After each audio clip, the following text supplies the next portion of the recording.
A veteran trader is calling for a 40 to 60% market wipeout, and he's putting real money behind it. Ontario just dropped a $1.3 billion condo bailout that loses over $1,000 a month per unit, and most Canadians are quietly leaving tens of thousands in CPP benefits unclaimed. Today's question: when things go sideways, who ends up holding the bag? Welcome to the Daily Brief Canadian Macro. I'm Steve. Today we're stress testing a bold crash call from trader Todd Horowitz, digging into Ontario's condo bailout, where the story behind the numbers is worse than the numbers themselves, and looking at why most Canadians are getting shortchanged on CPP. Let's get into it. Veteran trader Todd Bubba Horowitz went on the David Lin Report and didn't mince words. He's expecting a 40 to 60% crash. Short equities, short gold, short oil, all at once. His case: the Cape-Shiller PE ratio is above 40 versus a historical mean of 16. Banks are over-leveraged, and he sees private equity redemption problems building at firms like BlackRock. His oil call is specific, targeting the 60s by Q3, with December crude already under 70 US per barrel as evidence that a fear premium is unwinding. The 200-day moving average break is his trigger for institutional selling to accelerate.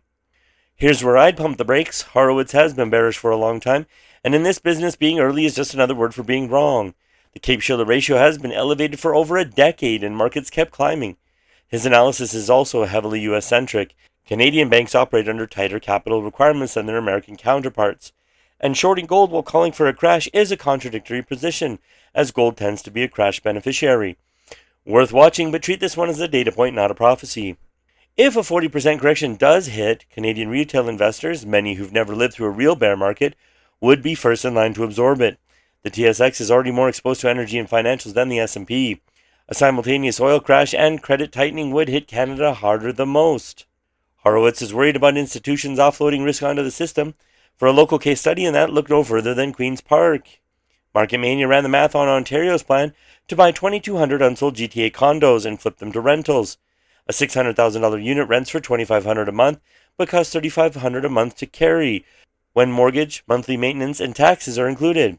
Over $1,000 in losses per unit per month across 2,200 units. Meanwhile, new condo sales are down as much as 97% from peak.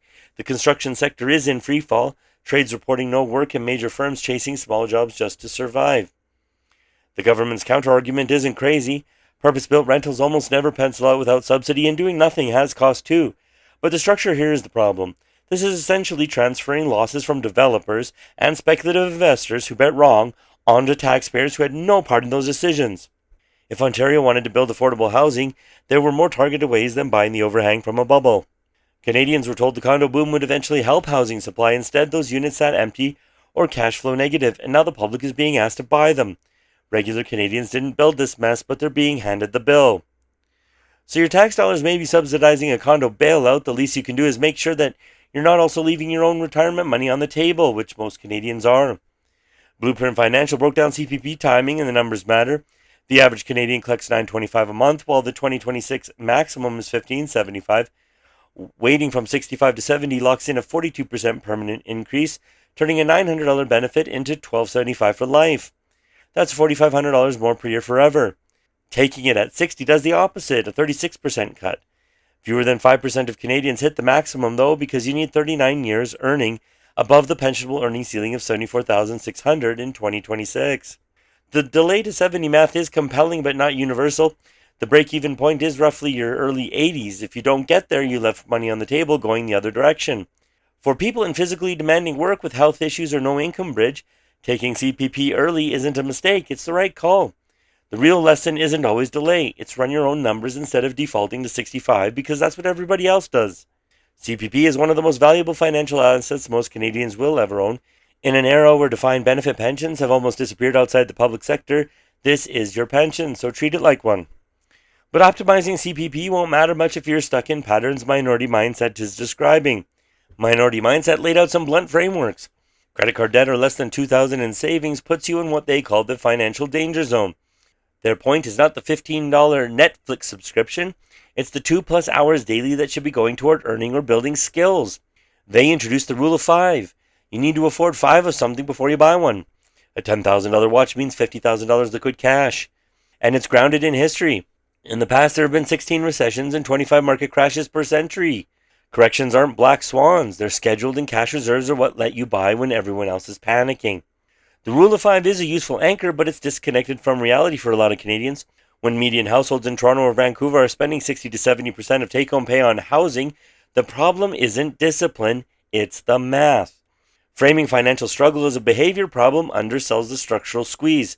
That said, the core message on cash reserves and building income skills is solid, and the point that recessions are historically normal is genuinely underappreciated. Well, every story today is about the same thing. Horowitz's crash lands hardest on retail investors who don't see it coming. Ontario's bailout transfers developer losses onto taxpayers. The CPP gap costs ordinary Canadians real money over time. And the financial danger zone is more crowded than it should be. Not because of personal failure, but because structural pressures on Canadian households have rarely been higher. The people who come out ahead in environments like this are the ones who understand how the system actually works. That means stress testing cash predictions, asking who benefits from a bailout, treating CPP like the pension it is, and building resilience before you need it.